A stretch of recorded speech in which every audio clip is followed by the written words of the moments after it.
شروع اللہ کا نام لے کر جو بڑا مہربان نہایت رحم والا ہے۔ وہ حقیقت ہو کر رہے گی۔ کیا ہے وہ حقیقت جو ہو کر رہے گی؟ اور تمہیں کیا معلوم کہ وہ حقیقت کیا ہے جو ہو کر رہے گی؟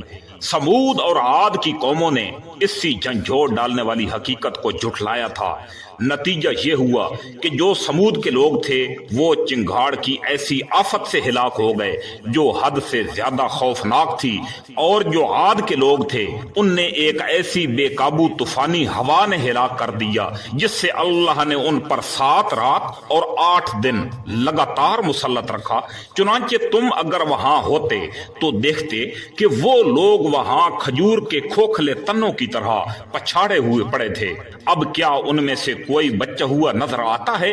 اور فرعون اور اس سے پہلے کے لوگوں نے اور لوط علیہ السلام کی الٹی ہوئی بستیوں نے بھی اسی جرم کا ارتکاب کیا تھا کہ انہوں نے اپنے پروردگار کے پیغمبر کی نافرمانی کی تھی۔ اس لیے اللہ نے انہیں سخت پکڑ میں لے لیا۔ جب پانی طغیانی پر آیا تو ہم نے تمہیں کشتی میں سوار کر دیا تاکہ ہم اس واقعے کو تمہارے لیے سبق آموز بنا دیں اور یاد رکھنے والے کان اس سے سن کر یاد رکھیں۔ پھر جب ایک ہی دفعہ سور میں پھونک مار دی جائے گی اور زمین اور پہاڑوں کو اٹھا کر ایک ہی ضرب میں ریزہ ریزہ کر دیا جائے گا تو اس دن وہ واقعہ پیش آ جائے گا جس سے پیش آنا ہے، اور آسمان پھٹ پڑے گا اور وہ اس دن بالکل بودا یعنی کمزور پڑ جائے گا، اور فرشتے اس کے کناروں پر ہوں گے، اور تمہارے پروردگار کے عرش کو اس دن 8 فرشتے اپنے اوپر اٹھائے ہوئے ہوں گے۔ اس دن تمہاری پیشی اس طرح ہوگی کہ تمہاری کوئی چھپی ہوئی چیز چھپی نہیں رہے گی۔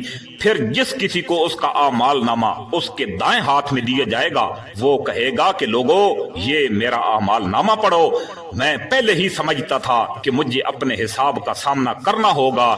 چنانچہ وہ من پسند عیش کی زندگی میں ہوگا، اس اونچی جنت میں جس کے پھل جھکے پڑے ہوں گے۔ کہا جائے گا کہ اپنے ان اعمال کے صلے میں مزے سے کھاؤ پیو جو تم نے گزرے ہوئے دنوں میں کیے تھے۔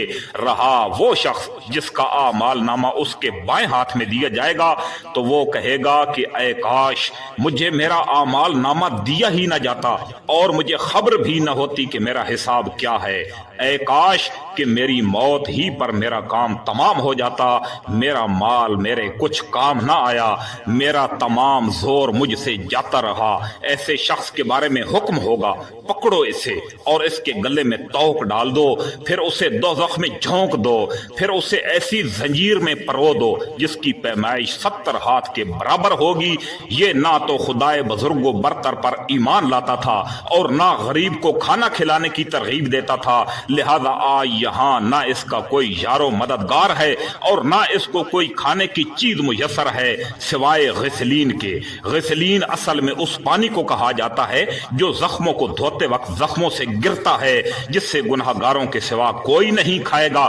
اب میں قسم کھاتا ہوں اس کی بھی جس سے تم دیکھتے ہو اور اس کی بھی جس سے تم نہیں دیکھتے، کہ یہ قرآن ایک معزز پیغام لانے والے کا کلام ہے اور یہ کسی شاعر کا کلام نہیں ہے، مگر تم ایمان بہت کم ہی لاتے ہو، اور نہ یہ کسی کاہن کا کلام ہے مگر تم سبق بہت تھوڑا حاصل کرتے ہو۔ یہ کلام تمام جہانوں کے پروردگار کی طرف سے اتارا جا رہا ہے، اور اگر بالفرض یہ پیغمبر کوئی جھوٹی باتیں بنا کر ہماری طرف منسوب کر دیتے تو ہم ان کا دہنا ہاتھ پکڑتے اور ہم ان کی شاہ رگ کاٹ دیتے، پھر تم میں سے کوئی نہ ہوتا جو ان کے بچاؤ کے لیے آڑے آ سکتا۔